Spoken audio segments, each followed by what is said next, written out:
spiega che il bilancio 2009 relativo alla sanità si è chiuso con un attivo di 11 milioni. Ravvisa la necessità di regionalizzare il patto di stabilità.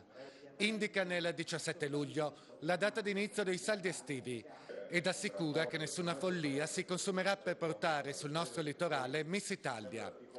Ma al punto stampa di oggi il governatore del Veneto, Luca Zaia, ricorre al tono più categorico e risoluto, soprattutto al momento di difendere l'ordinanza del sindaco di Jesolo, Francesco Calzavara, al centro di polemiche internazionali, dopo la multa di 1.000 euro comminata ad una turista austriaca che aveva acquistato una borsa contraffatta. Anzi, è un invito ai comuni, magari quelli più disattenti o più compiacenti, di fare pulizia, di fare in modo che questi venditori abusivi di contraffazioni, che comunque mettono anche nei guai chi va a comprare questa merce, spariscano dai nostri territori, o spariscono quantomeno come venditori. Se non avranno la possibilità di piazzare merce contraffatta, i venditori ambulanti abusivi saranno costretti a lasciare le nostre spiagge, spiega il Presidente, che tra l'altro ritiene legittima la richiesta di spiegazioni avanzata dall'Austria, definendo invece singolare l'atteggiamento delle associazioni di categoria di Jesolo,